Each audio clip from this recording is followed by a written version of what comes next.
شہریوں کو صحت مند اور خوش رکھنے کے لیے کسی شہر کو کتنے پانی کی ضرورت ہوتی ہے؟ خوشگوار شہری زندگی کے لیے کتنے پارکس ضروری ہیں؟ کتنی سڑکیں اور موٹر سائیکل کے راستے اچھے ٹریفک کی روانی کو یقینی بنا سکتے ہیں؟ جیسے جیسے شہر پھیلتے ہیں اور آبادی بڑھتی ہے، غیر قانونی بستیوں اور رہائشی علاقوں کے نمودار ہونے کے سبب تمام شہریوں کے لیے بنیادی ڈھانچے اور خدمات تک رسائی محدود ہوتی جاتی ہیں۔ میریلینڈ کولمبیا کی EAFIT یونیورسٹی میں پیک نامی پروگرام کے محققین سیٹلائٹ تصاویر کی طاقت سے فائدہ اٹھا رہے ہیں۔ متعدد تصاویر کا تجزیہ کر کے یوان کارلوس ڈیوک اور ان کی ٹیم میڈلین میں غیر رسمی بستیوں کو تلاش کرنے میں کامیاب ہو گئی ہے۔ تصاویر نے انہیں غریب علاقے بھی دکھائے۔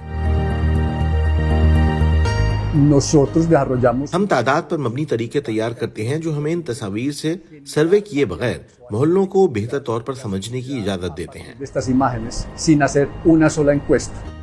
محققین نے نیوٹن نامی ایک ڈیٹا ماڈل کو تربیت دی ہے۔ یہ نظام شہری ترقی کے تخمینوں کی بنیاد پر شہر میں مستقبل میں پانی کی ضروریات کا اندازہ لگانے کے لیے ڈیٹا کا تجزیہ کرتا ہے۔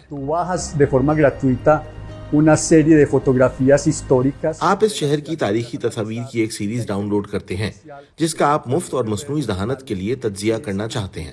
خاص طور پر نیورل نیٹ ورک اس ترقی کو سمجھنا شروع کر دیتے ہیں اور پھر ان شہری علاقوں کے مستقبل کے لیے پیشن گوئی کی جا سکتی ہے۔ سیٹلائٹ تصاویر رسمی ڈھانچے سے ہٹ کر غیر رسمی مارکیٹوں کی تجارت کی نشاندہی کرنے کے لیے ایک قیمتی ٹول کے طور پر بھی کام کرتی ہیں۔ یہ ماہرین کو تاجروں، صارفین اور ملازمین کے لیے یکساں حالات کی نگرانی کرنے کے قابل بناتی ہیں۔ نیورل نیٹ ورک کو تجارتی موجودگی کی مزید علامات کا پتہ لگانے کے لیے تربیت دی گئی تھی، جیسے اسٹور فرنٹ یا ڈسپلے پر تجارتی سامان۔ لہذا ہم نے شہر کے لاکھوں پوائنٹس کو دیکھا، اس ٹول سے ان پر کارروائی کی اور پھر شہر کے اندر تجارتی سرگرمیوں کی تقسیم کے نئے نقشے بنائے۔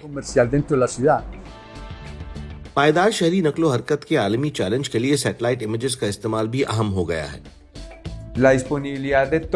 عام دستیاب سافٹ ویئر میں معلومات کے ان تمام اوپن سورس ذرائع کو استعمال کرنے کے قابل ہونا ہمیں پیچیدگی کی نئی سطحوں تک پہنچنے کی اجازت دیتا ہے، یہاں تک کہ ہم ان متغیرات کو بھی دریافت کر سکتے ہیں جو اس وقت سرکاری معلومات کے ساتھ جانچنا ناممکن ہے۔ یہ ڈیٹا واقعی ہمارے تحقیقی عمل کو آگے بڑھا سکتا ہے۔ شہری منصوبہ بندی میں سیٹلائٹ تصاویر کا تجزیہ بہت مفید ثابت ہو سکتا ہے، تاہم حساس معلومات کی حفاظت کے لیے ان کا استعمال کرتے وقت ڈیٹا کی حفاظت بہت ضروری ہے۔